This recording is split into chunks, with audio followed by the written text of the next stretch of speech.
নমস্কার, ATV prime নিউজে সকলকে স্বাগত। সঙ্গে রয়েছে দোষমিতা। চলে যাচ্ছে সংবাদে।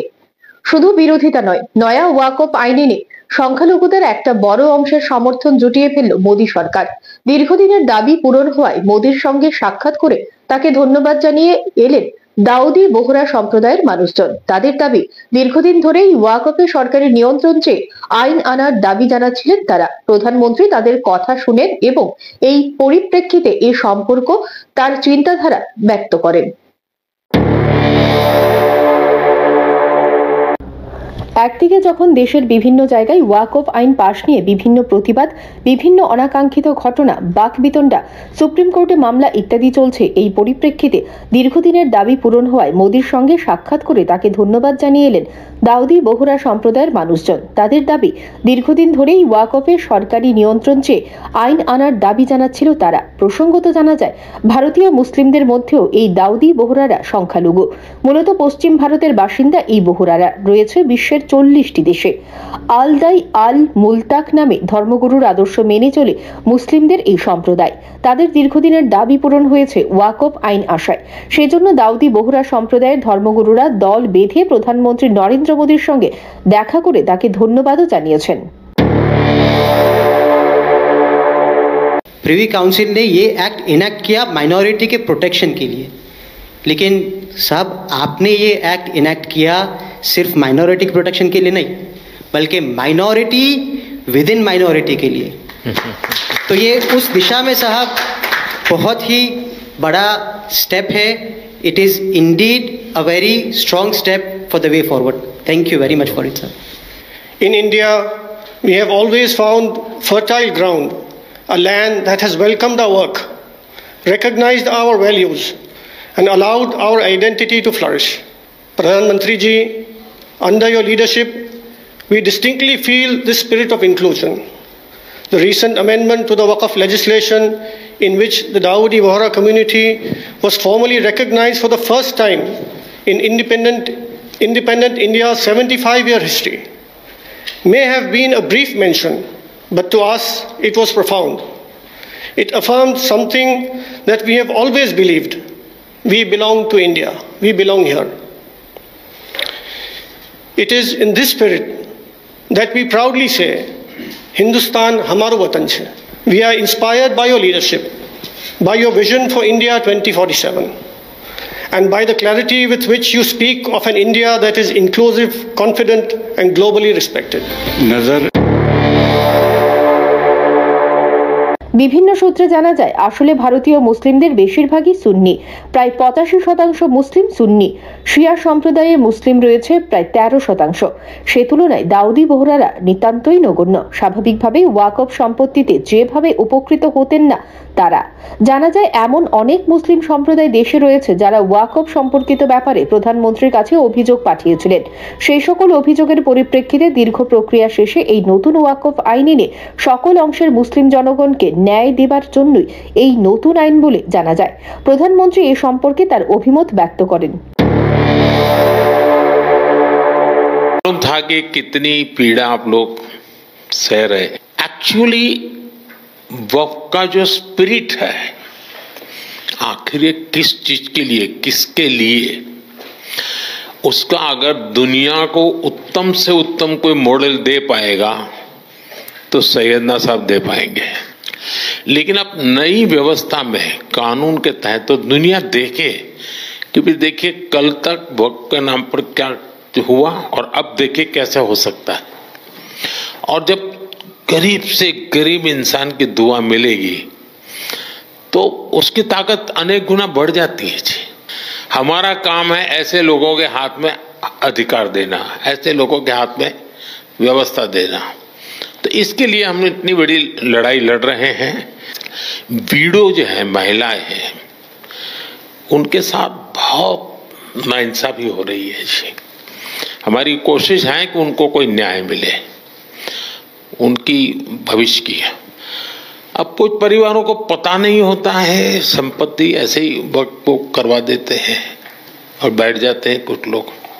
तो मेरे पास ये कानून तो बाद में बना, पहले राउंड में जब मेरे पास रिपोर्टिंग आया, जब मैं यहाँ 19 में जीत करके आया, तब मेरे पास आया 1700 से ज्यादा मुस्लिम समाज की शिकायतें थी कि भाई हमें न्याय दो, ये वक़्फ़ वालों ने हमारे साथ ये किया है। उसमें ज्यादातर बहनें बेटियां थी। तब जाकर के मैंने कहा भाई रियलिटी क्या है खोजो। तो ये रातों रात नहीं आया है जी, लगातार 5 साल तक हर बारीक चीज को कोशिश की समय। फिर उसमें से मुझे बहुत पहले बड़े सैयदना साहब से काफी बातें मेरी होती थी, तो मुझे मालूम था कि बोहरा समाज हो या शिया मुस्लिम हो, उनको तो और मुझे अहमदिया को और मुसीबतें हैं। मैंने कहा भाई इनको तो कोई अलग से प्रोटेक्ट करना पड़ेगा। और उसमें से मैंने इस व्यवस्था को विकसित करने का प्रयास किया है। প্রসঙ্গক্রমে উল্লেখ্য যে ওয়াকফ সংশোধনী আইন মুসলিম স্বার্থবিরোধী বলে অভিযোগ তুলে বড়সড় আন্দোলনের পথে হেঁটেছে সংখ্যালঘু সম্প্রদায়ের একটা অংশ। দেশের বিভিন্ন জায়গায় বিক্ষোভের আঁচ দেখা যাচ্ছে। নয়া ওয়াকফ আইনের বিরোধিতার জল গড়িয়েছে সুপ্রিম কোর্টেও। ইসলামিক সংগঠন তো বটেই, বিভিন্ন রাজনৈতিক দলের তরফেও এক গুচ্ছ মামলা দায়ের হয়েছে। সেই মামলার শুনানিতে প্রধান বিচারপতি সঞ্জীব খান্না এবং বিচারপতি সঞ্জয় কুমার ও বিচারপতি কেভি বিশ্বনাথনের বেঞ্চ আংশিকভাবে স্থগিতাদেশও দিয়েছে, তবে পুরোপুরি আইনটিতে স্থগিতাদেশ দেয়নি। এই মামলার বিচার প্রক্রিয়া চলছে। কিন্তু যাই হোক, মুসলিমদের মধ্য থেকে একটা অংশ হলেও এতে যে সন্তোষ প্রকাশ করেছে, এদিকটি বর্তমানে চর্চার বিষয় হিসেবে উঠে এসেছে বিভিন্ন মহলে। Bureau report, AKB TV. ইউনেস্কোর মেমোরি অব দ্য ওয়ার্ল্ড রেজিস্টারে ঠাঁই পেয়েছে শ্রীমদ্ ভগবত গীতা ও ভরতমুনির নাট্যশাস্ত্র। এই রিপোর্ট প্রকাশ্যে আসার পর রীতিমতো উচ্ছ্বসিত প্রধানমন্ত্রী নরেন্দ্র মোদী। সোশ্যাল মিডিয়ায় প্রধানমন্ত্রী লিখলেন, ইউনেস্কোর এই সম্মান প্রতিটি ভারতীয়র জন্য গর্বের মুহূর্ত। সোশ্যাল মিডিয়ায় শেয়ার করে প্রধানমন্ত্রী লিখেছেন, ইউনেস্কোর মেমোরি অব দ্য ওয়ার্ল্ড রেজিস্টারে গীতা এবং নাট্যশাস্ত্রের অন্তর্ভুক্তি ভারতীয়দের অগাধ জ্ঞান ও সমৃদ্ধি সংস্কৃতি আন্তর্জাতিক স্বীকৃতি। গীতা এবং নাট্যশাস্ত্র শতাব্দীর পর শতাব্দী ধরে সভ্যতা এবং চেতনাকে লালন করে আসছে। এইসব প্রাচীন পুস্তকের আভ্যন্তরীণ দৃষ্টিভঙ্গি ও দর্শন যুগ যুগ ধরে বিশ্বকে অনুপ্রাণিত করে চলেছে।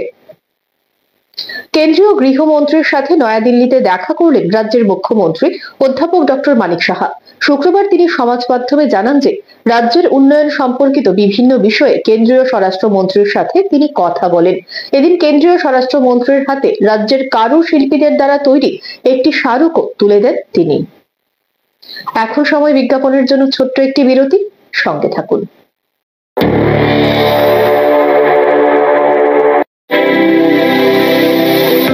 Institute of nursing science Tripura রাজ্যে বিশ্বমানের পরিকাঠামোর সাথে ডিজিটাল ক্লাসরুম, নিজস্ব হসপিটাল ও দক্ষ ফ্যাকাল্টির দ্বারা BSc nursing, GNM nursing, ANM nursing course পরিচালিত করছে। রয়েছে ভারত সরকার ও ত্রিপুরা সরকারের নার্সিং কাউন্সিলিং এর বিশেষ অনুমোদন। এছাড়াও ইন ক্যাম্পাস রয়েছে উন্নত মানের hostel facility, laboratory, library, indoor sports zone, wifi সুবিধা। ছাত্রছাত্রীদের জন্য রয়েছে বাসের ফ্যাসিলিটি। তাই নার্সিং পড়তে এখন আর বহির্রাজ্যে নয়, নিজের রাজ্যে 100% প্লেসমেন্ট অ্যাসিস্ট্যান্সের সাথে নার্সিং পড়ার স্বপ্ন পূরণ করুন।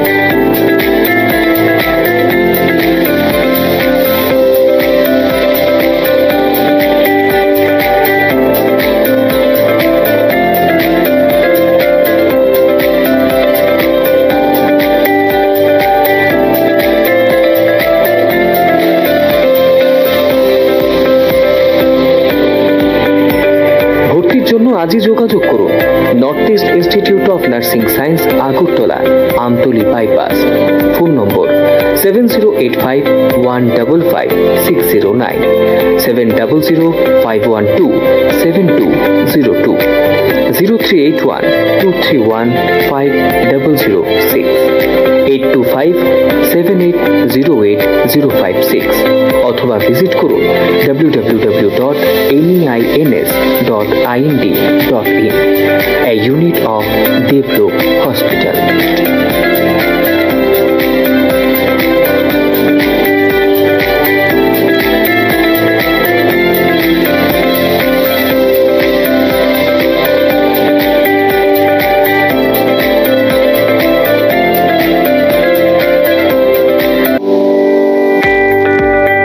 বাংলা নববর্ষের আনন্দে এবার মামুনি বাজাজে মেগা এক্সচেঞ্জ ধামাকায় 1 লক্ষ টাকার পুরস্কার জেতার সুযোগ।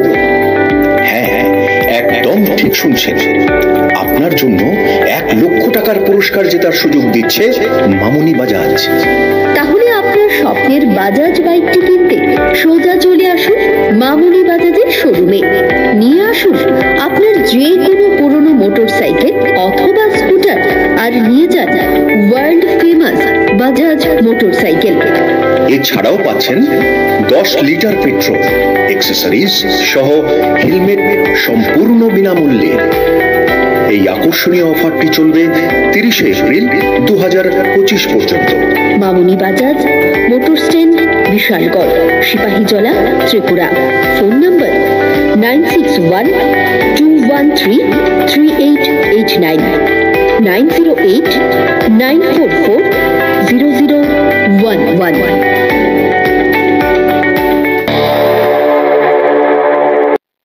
বিরতির পর ফিরে এলাম সংবাদে। জনগণের উন্নয়নমূলক কাজে প্রভাবশালীদের বাধা বরদাস্ত করা হবে না, স্পষ্ট হুঁশিয়ারি দিলেন আগরতলা পুর নিগমের মেয়র দীপক মজুমদার। মেয়র বলেন, যত বড়ই প্রভাবশালী ব্যক্তি হোক না কেন, তোয়াক্কা করা হবে না, সরকার আইনি পথে হাঁটতে বাধ্য হবে।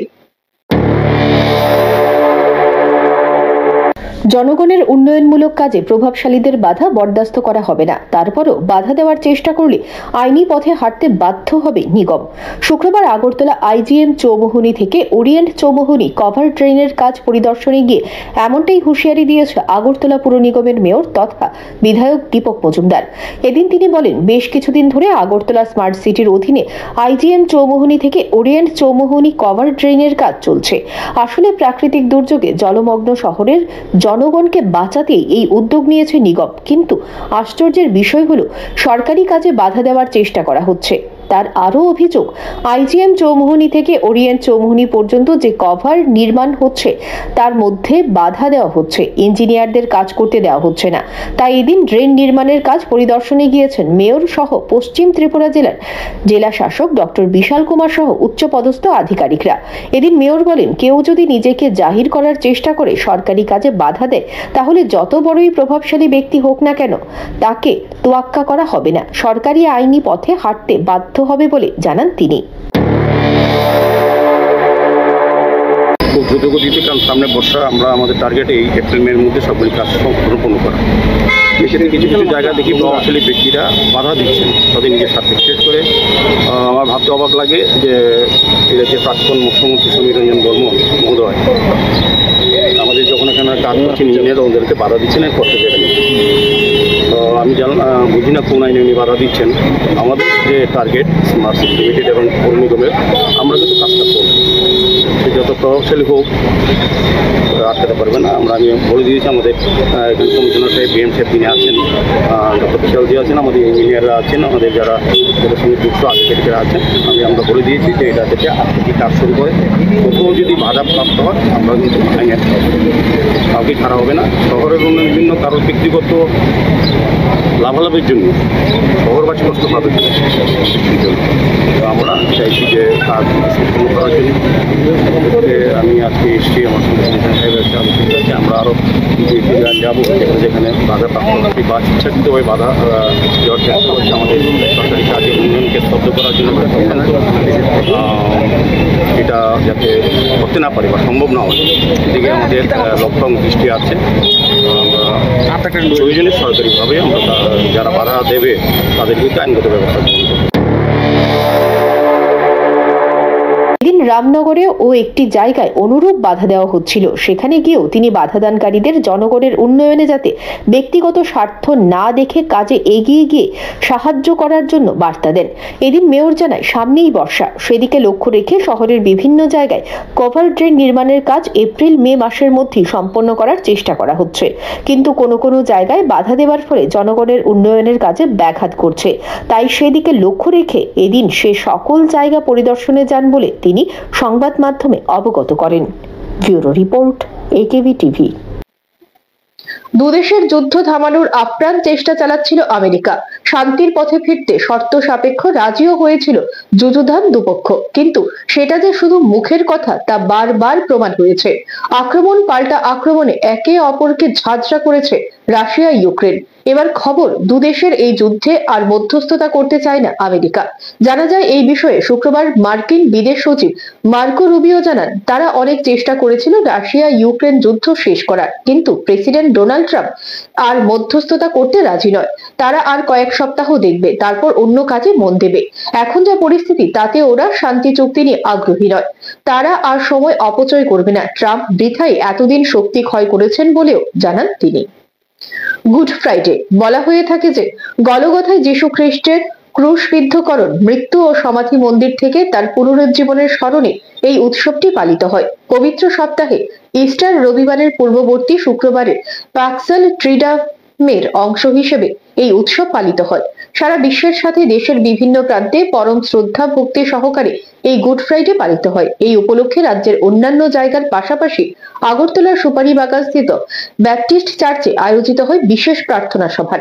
এদিন খ্রিস্টান ধর্মাবলম্বীরা প্রভু যীশু খ্রিস্টের প্রতি তাদের পরম শ্রদ্ধা জানিয়ে বিশেষভাবে প্রার্থনা করেন জনগণের মঙ্গলের জন্য। এ সম্পর্কে জনৈক ধর্মপ্রাণ ব্যক্তি সংবাদ মাধ্যমে অবগত করেন। আমাদের এই যে গুড ফ্রাইডে খ্রিস্টানদের বিশেষ একটা ইনফ্যাক্ট দিন বলে আমরা মনে করি। ইনফ্যাক্ট গুড ফ্রাইডে যদি না হতো তাহলে ক্রিসমাস হতো না। This is the reason for the season of celebration. তো আজকের দিনটা খুবই ইম্পর্টেন্ট আমাদের জন্য। আজকের দিনে যীশু খ্রিস্ট এই পৃথিবীতে এসে সব মানবতার হিউম্যানিটির জন্য এসেছিলেন। তিনি প্রেমের কারণে, আমাদেরকে খুব প্রেম করার কারণে ক্রুশে নিজেকে বলিদান দিয়েছেন। সেটাই হচ্ছে গুড ফ্রাইডে। তো গুড ফ্রাইডের পর আমাদের ইস্টার সানডে, সেটা হচ্ছে গিয়ে থার্ড ডে অফ দ্য, সেটা আমরা বলি রিজারেকশন ডে। যার কারণে খ্রিস্টানদের জন্য Good Friday is a very important day where in every soul as a Christian we bow today marking the great ever man that had been on this earth, great ever God that had been on this earth. সেটা হচ্ছে কি good Friday. রাজ্যে অনুপ্রবেশের দায়ে দুজন বাংলাদেশি যুবতীকে আটক করে GRP. Agartala GRP থানার ওসি তাপস দাস শুক্রবার জানিয়েছেন, গোপন সংবাদের ভিত্তিতে আগরতলা রেল স্টেশনে অভিযান চালায় জিআরপি। ওই সময় রেল স্টেশনে দুজন মহিলাকে পুলিশের সন্দেহ হলে তাদেরকে জিজ্ঞাসাবাদ করা হয়। পুলিশি জিজ্ঞাসাবাদে তারা ত্রিপুরায় অবৈধভাবে প্রবেশের বিষয়টি স্বীকার করে। ধৃতরা হলেন বাংলাদেশের বাসিন্দা রূপালী আক্তার এবং নদিয়া আক্তার। এদের বাড়ি যথাক্রমে বাংলাদেশের বরিশাল ও মানিকগঞ্জে। এদিন তিনি আরো জানিয়েছেন, তারা কলকাতার হয়ে মুম্বাইয়ে যাওয়ার উদ্দেশ্যে রওনা দিয়েছিল। তাদের বিরুদ্ধে সুনির্দিষ্ট মামলা দায়ের করা হয়েছে। এদিন পুলিশ রিমান্ড চেয়ে তাদেরকে আদালতে সোপর্দ করা হবে বলে জানান তিনি।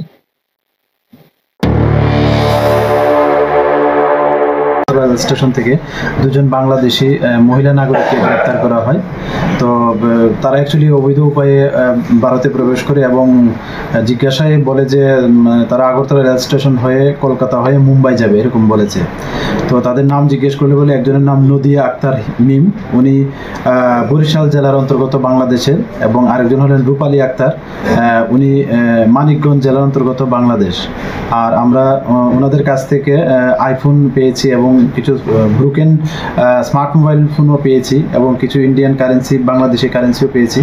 তো আমরা গতকালকে ওনাদের এগেনস্টে আমাদের আগরতলা জিআরপি থানাতে একটা মামলা নেই, যার মধ্যে নতুন বিএনএস অ্যাক্ট, আইপিপি অ্যাক্ট এবং ফরেনার অ্যাক্ট আছে। তো আজকে আমরা ওনাদের মহামান্য আদালতে প্রেরণ করছি এবং আমরা দেখছি এবং এখনও ইন্টারোগেশন চলছে যে তাদের এই আসা যাওয়াতে কে বা কাহারা সহযোগিতা করছে বা করছেন। আমরা অবশ্যই তাদের মানে আইডেন্টিফাই করে আইনের আওতায় আনবো। তারা কোথায় থেকে কোন দিকে তারা ভারতে উঠেছে? তারা তো দুই জায়গার নাম বলেছে, কিন্তু আমি তদন্তের স্বার্থে এখন এটা আমি বলতে পারছি না। কাদের সাহায্যে উঠছে কিছু পাওয়া গেছে তদন্তে? তারা কিছু তাদের মোবাইলে আমরা দেখছি এবং তারা বাংলাদেশের যে টাওয়ারটা আছে এরকম দুজনের নাম বলেছে, একজন সেলিম আর একজন সুমন বলে এরকম বলেছে। তো আমরা ইন্ডিয়ার দিকে কে আছে আমরা দেখছি, আমরা অবশ্যই মানে তাদের রেস ধরে তাদের মানে আইনের আওতায় আনবো। গত দুদিন আগেও উঠেছে, মানে বেশ কয়েকদিন ধরে কিছুদিন ধরে আবার নতুন করে বাংলাদেশিদের মানে আনাগোনা শুরু করেছে। যে দিকটাতে উঠছে সেই দিকটা থেকে কোনো ধরনের কথাবার্তা হয়েছে বিএসএফ এর সঙ্গে বা ওই এলাকার থানার পুলিশের সাথে? দেখুন, আমরা যে এই অপারেশনগুলো করছি এগুলি জয়েন্টলি হচ্ছে এবং বিএসএফ এর সঙ্গে সহযোগিতা নিয়ে এবং আমাদের যে সিস্টার এজেন্সি এবং তারাও এই বিষয়টি নিয়ে ওয়াকিবহাল এবং তারাও মানে দফায় দফায় মানে আমাদের ঊর্ধ্বতন কর্তৃপক্ষ প্লাস ওনাদের ঊর্ধ্বতন কর্তৃপক্ষের সঙ্গে কথাবার্তা চলছে এবং বিষয়টা এবং খুব সঙ্গীনভাবে দেখা হচ্ছে এবং আগামীতে আরও কীভাবে টাইট করা যায় এরকম তারাও এই বিষয়টা মানে নজরদারি রাখছে। Thank you.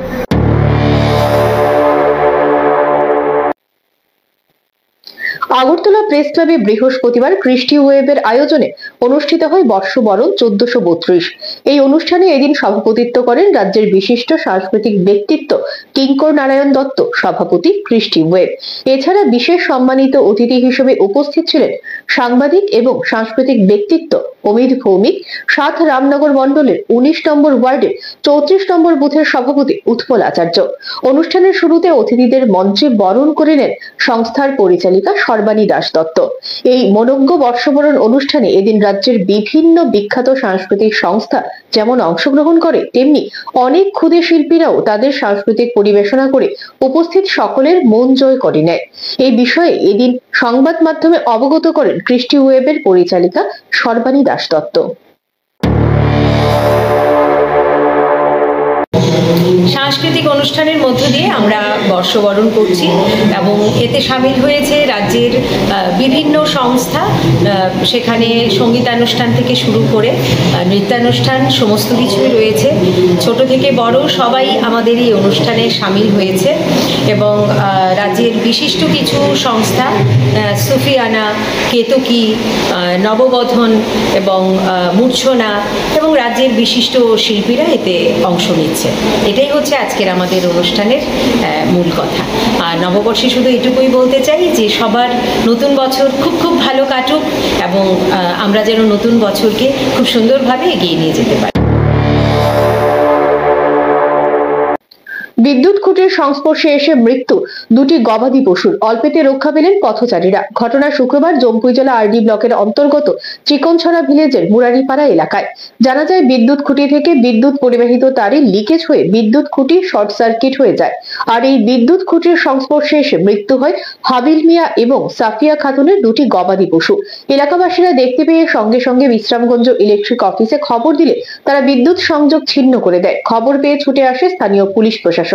ঘটনা সম্পর্কে জানায় জনৈক এলাকাবাসী। আমি প্রথম যাই এমনি গরুটি সাইডটিতে আছে, এরপর আমি সাইডে দাঁড়াও নেই, এরপর আমার দোকানটা ছিঁড়ে চলেছি, এরপর আমি কারণ করে সাইডে যাও নেই, এরপর তারা 2জন গরু ধরে লেছি, আমি কারণে আনো এখন তখন তারা শুয়েছি গা, এরপর কুত্তা একটা মল হইলো, কুত্তা হেদিকে এসে এখন ভাগ যাবার প্রথম আমি করছি না কারেন্ট গ্যাস হচ্ছে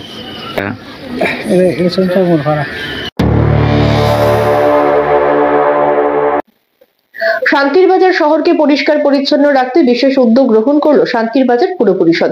শান্তির বাজার পুর পরিষদের ভাইস চেয়ারম্যান সত্যব্রত সাহার উদ্যোগে শুক্রবার পুর পরিষদের সিও তথা শান্তির বাজার মহকুমা শাসকের সঙ্গে নিয়ে বিশেষ অভিযান চালানো হয়। এই অভিযানের মাধ্যমে বাজার এলাকায় যে সকল ব্যবসায়ীরা নিজ ব্যবসায়ী প্রতিষ্ঠানের সামগ্রী নিয়ে রাস্তা দখল করে নিয়ে বসে আছে তাদেরকে সেগুলো সরিয়ে নেওয়ার জন্য বলা হয়।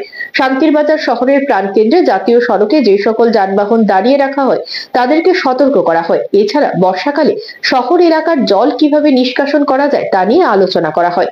যে সকল যান চালক ও ব্যবসায়ী প্রশাসনিক আইন অমান্য করবে তাদের প্রতি আগামী দিনে আইনি পদক্ষেপ নেওয়া হবে বলে জানান মহকুমা প্রশাসন। পুর পরিষদের ভাইস চেয়ারম্যান এদিন এ বিষয়ে অবগত করেন। আজকে আমরা শহর যানমুক্ত করার জন্য আমরা প্রশাসন এবং আমাদের পৌর পরিষদ বিশিষ্ট সমাজসেবীগণ আমরা একসঙ্গে বের হয়েছি শহরকে যানমুক্ত করার জন্য। শহরের দুপাশে যে ছাবড়াগুলি আছে সেগুলি আমরা মুক্ত করার জন্য প্রত্যেকে অনুরোধ করেছি।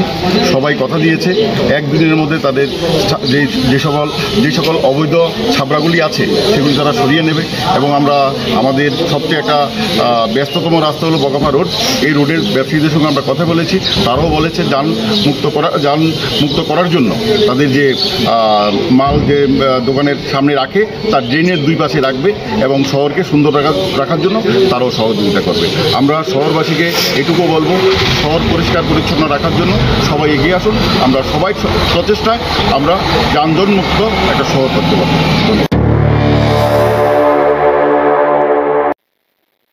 ওয়াকফ আইন বাতিল, গ্যাস, ঔষধ সহ নিত্য প্রয়োজনীয় জিনিসপত্রের দাম কমানোর দাবি জানিয়ে শুক্রবার উদয়পুরে সিপিআইএম এর ডাকে অনুষ্ঠিত হয় মিছিল ও সভা। এই সভা থেকে আওয়াজ তোলা হয় সংশোধিত ওয়াকফ আইন বাতিল করতে হবে, পাশাপাশি গ্যাস, ঔষধ এবং নিত্য প্রয়োজনীয় জিনিসপত্রের দাম কমানোর জন্য কেন্দ্র সরকারকে বাধ্য করতে হবে। এই জন্য সব অংশে মানুষকে ঐক্যবদ্ধ আন্দোলনে সামিল হওয়ার আহ্বান জানিয়েছেন প্রাক্তন মন্ত্রী Ratan Bhowmik.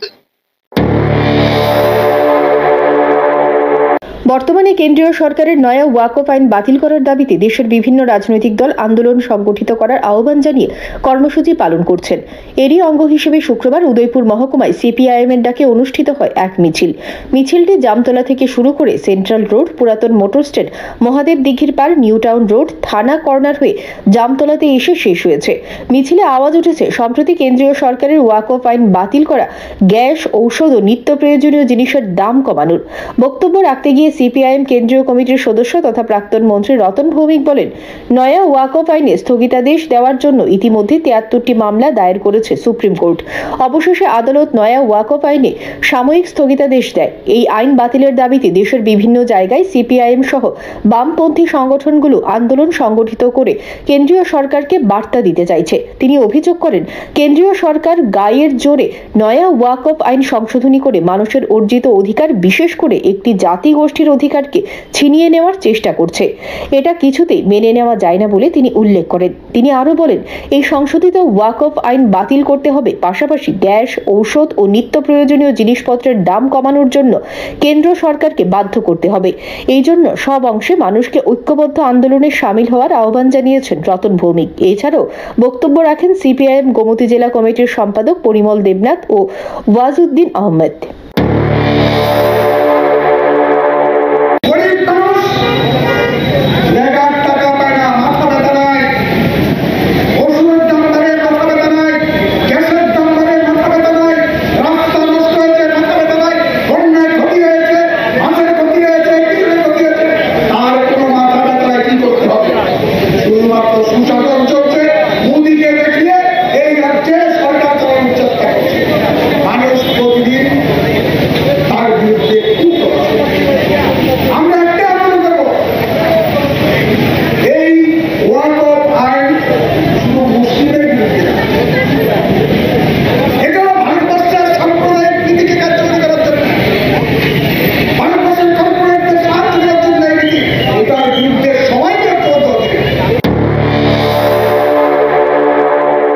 Bureau report, AKV TV.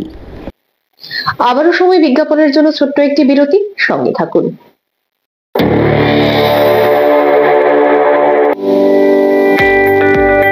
Bangla নববর্ষের আনন্দে এবার মামুনি বাজাজে মেগা এক্সচেঞ্জ ধামাকায় 1 লক্ষ টাকার পুরস্কার জেতার সুযোগ। হ্যাঁ, একদম ঠিক শুনছেন, আপনার জন্য 1 লক্ষ টাকার পুরস্কার জেতার সুযোগ দিচ্ছে মামুনি বাজাজ। তাহলে আপনার স্বপ্নের বাজাজ বাইকটি কিনতে সোজা চলে আসুন মামুনি বাজাজের শোরুমে। নিয়ে আসুন আপনার যে কোনো পুরনো মোটরসাইকেল অথবা স্কুটার, আর নিয়ে যান ওয়ার্ল্ড ফেমাস বাজাজ মোটরসাইকেল। এছাড়াও পাচ্ছেন 10 লিটার পেট্রোল, অ্যাক্সেসরিজ সহ হেলমেট সম্পূর্ণ বিনামূল্যে। এই আকর্ষণীয় অফারটি চলবে 30 এপ্রিল 2025 পর্যন্ত। Mamuni Bajaj, motor stand, Bishalgarh, Sepahijala, Tripura. Phone number 9612133889, 9089440011।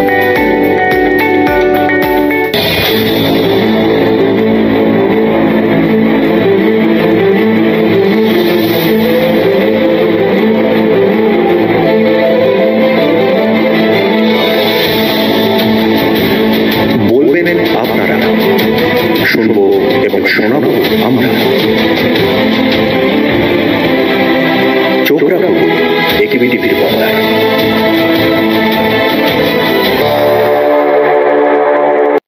বিরতির পর স্বাগত সংবাদে। Kumarghat Nivedita English medium HS school চত্বরে বৃহস্পতিবার গভীর রাতে ভয়াবহ অগ্নিকাণ্ড। পুড়ে ছাই স্কুলের অফিস কক্ষের দুটি ক্লার্করুম। এতে ঘরের ভিতরে থাকা বিভিন্ন বইপত্র, নথিপত্র, আলমারি, ইলেকট্রিক্সের জিনিসপত্র পুরোপুরি ছাই হয়ে যায়। এলাকাবাসী এই ঘটনার তদন্ত চেয়েছেন, যাতে আগুন কিভাবে লেগেছে এই রহস্য উদ্ঘাটিত হয়। Kumarghat Nivedita English medium HS school চত্বরে বৃহস্পতিবার গভীর রাতে ভয়াবহ অগ্নিকাণ্ড। পুড়ে ছাই স্কুলের অফিস কক্ষের দুটি ক্লার্করুম। এতে ঘরের ভিতরে থাকা বিভিন্ন বইপত্র, নথিপত্র, আলমারি, ইলেকট্রিকের জিনিসপত্র পুরোপুরি ছাই হয়ে যায়। কিন্তু কিভাবে আগুনের সূত্রপাত তা পুরোপুরি ধোঁয়াশার মধ্যে রয়েছে। এই আগুন লাগাকে কেন্দ্র করে এলাকায় তীব্র চাঞ্চল্য ছড়িয়ে পড়ে মুহূর্তেই। জানা যায়, আগুনের লেলিহান দেখতে পেয়ে এলাকাবাসীর তরফ থেকে সঙ্গে সঙ্গে অগ্নি নির্বাপক দপ্তরে ও কুমারঘাট থানার পুলিশকে খবর দেয় এলাকাবাসী। সঙ্গে সঙ্গে দমকল বাহিনী কর্মী এবং পুলিশ প্রশাসনের সহযোগিতায় আগুন নিয়ন্ত্রণে আনা হয়। বর্তমান স্কুল কমিটির সভাপতি এই ঘটনা নিয়ে সংবাদ মাধ্যমে অবগত করেন শুক্রবার। দিয়েছে চলে যাক, যেখানে স্কুলে আগুন লেগেছে ভোর রাতে। প্রিন্সিপাল মহোদয় সুধাংশু দেব আপনার টেলিফোন করে বলেছেন। এই খবর শুনে আমি আসলাম যে আমি আগরতলা পরেই যাব। এসে দেখি গেটে তালাবদ্ধ। আগুন নাকি নিভিয়েছে, অনেক স্থানীয় বাসিন্দারা এসেছেন। এখানে ক্লার্করা যে বসে, স্কুলের ক্লার্করা এন্ট্রান্সের সময় ঢোকার সময় বাঁদিকে যে অফিস ঘরটাই ঘুরেছে। প্রিন্সিপালের সঙ্গে আপনি আসার একটু আগে কথা হয়েছে টেলিফোনে, সে চলে গিয়েছে। আমিও আসলাম, কি হয়েছে, ভেতরে কাগজপত্র পুড়ে গিয়েছে, আলমারি পুড়ে গিয়েছে। প্রত্যক্ষদর্শী কয়েকজন এখানে আছেন স্থানীয় বাসিন্দা, ওরাও বলেছেন। শুনে আসলাম। কোন স্কুলটাতে আগুনটা লেগেছে? হ্যাঁ, কোন স্কুলে আগুনটা লেগেছে? না, এই যে আপনার Nivedita English medium HS school. এদিকে এলাকাবাসীরা জানান, এই ঘটনা পুলিশ প্রশাসন যেন সঠিকভাবে তদন্ত করে। আচমকা শিক্ষা প্রতিষ্ঠানের আগুন লাগাকে কেন্দ্র করে এলাকায় তীব্র চাঞ্চল্য ছড়িয়ে পড়েছে। Bureau report, AKV TV. কালবৈশাখী ঝড়ে লন্ডভন্ড গোটা অমরপুর মহকুমা জুড়ে বিভিন্ন প্রান্তে ঘটেছে কালবৈশাখীর তাণ্ডব। চণ্ডীবাড়ি সংলগ্ন এলাকায় গাছ পড়ে একটি অটো গাড়ির ক্ষয়ক্ষতি হয়, তবে হতাহতের কোনো খবর নেই। অন্যদিকে মাতামঙ্গল চণ্ডী ময়দানে লাগানো সোলার লাইট পোস্ট ভেঙে পড়ে এবং অমরপুর নগর পঞ্চায়েতের 9 নম্বর ওয়ার্ডের রাঙ্কাং দাসপাড়ায় রাস্তায় গাছ পড়ে চলাচল ব্যাহত হয়। ঘটনার খবর পেয়ে দ্রুত মহকুমা দুর্যোগ মোকাবেলার সদস্যরা ঝাঁপিয়ে পড়েন উদ্ধার কাজে। সাধারণ মানুষের চলাচল স্বাভাবিক করতে কাজ করে যাচ্ছেন অমরপুর মহকুমা প্রশাসনের তত্ত্বাবধানে দুর্যোগ মোকাবেলার সদস্যরা। তেলিয়ামুড়া মহকুমার অন্তর্গত রাংখুল কৃষ্ণ হাউপাড়া এলাকায় বিগত প্রায় 3 বছর আগে একটি টেলি যোগাযোগের জন্য টাওয়ার বসানো হলেও এখনো এলাকার জনগণ টেলি পরিষেবা যথাযথভাবে পাচ্ছে না বলে অভিযোগ। এই পরিস্থিতিতে ইঞ্জিনিয়ার সেই টাওয়ার পরীক্ষা নিরীক্ষার জন্য গেলে তাকে আটক করে এলাকাবাসী। যদিও পুলিশ খবর পেয়ে ঘটনাস্থলে গিয়ে পরিস্থিতি নিয়ন্ত্রণে আনে। তেলিয়ামুড়া মহকুমার অন্তর্গত রাংখুল কৃষ্ণ হাউপাড়া এলাকায় বিগত প্রায় 3 বছর আগে সাধারণ মানুষের টেলি যোগাযোগ সুবিধা নিশ্চিত করতে বিএসএনএল কর্তৃপক্ষ একটি মোবাইল টাওয়ার স্থাপন করেছিল। এই প্রত্যন্ত অঞ্চলের মানুষের দীর্ঘদিনের দাবি ছিল একটি কার্যকর নেটওয়ার্ক কাঠামোর, কারণ এলাকাবাসীদের অভিযোগ এখানে মোবাইল নেটওয়ার্ক দুর্বল হওয়ার কারণে সাধারণ মানুষ যেমন ফোনে কথা বলতে পারছেন না, তেমনি ইন্টারনেট ব্যবহারের ক্ষেত্রে চরম অসুবিধার মুখোমুখি হচ্ছেন।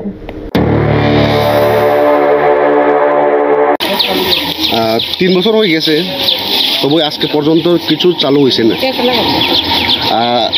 আজকে ওই একজনকে ওই স্টাফ বিএসএনএল কোম্পানি থেকে স্টাফ একজনকে আমরা রাখছি। আর তাই নিয়ে দেরি চালু করব আগামী সপ্তাহ থেকে, আগামী সোমবার থেকে চালু করব কইয়া আজকে পর্যন্ত কিছু করছে না। তাহলে আমরা লোক সংখ্যা ওই গ্রামে আমরা খুব প্রবলেম থাকছে আর কি। কোন গ্রাম এটা? নাম কি? গ্রামের নাম কৃষ্ণ হাউ পাড়া, সে দুকসরা। টাওয়ার বসানোর পর এলাকাবাসীর মনের আশার আলো জেগেছিল, ভেবেছিলেন এবার বুঝি তারা টেলিযোগাযোগের মূল স্রোতে যুক্ত হতে পারবেন, কিন্তু বাস্তবে দেখা যাচ্ছে সেই প্রত্যাশা পূরণ হয়নি। 3 বছর পার হলেও এখনো পর্যন্ত টাওয়ারটি পুরোপুরি চালু হয়নি।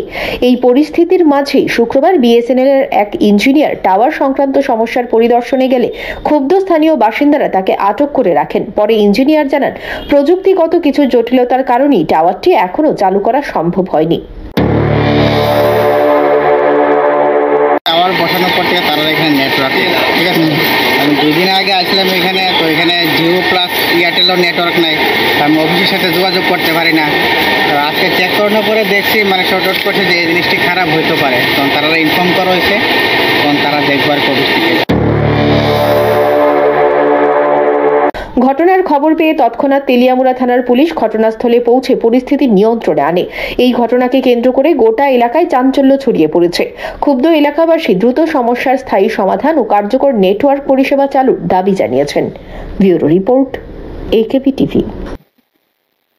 সংবাদ এখনকার মতো এই পর্যন্তই। আমাদের পরবর্তী সংবাদ দেখার জন্য চোখ রাখুন একেবি টিভির পর্দায়। নমস্কার।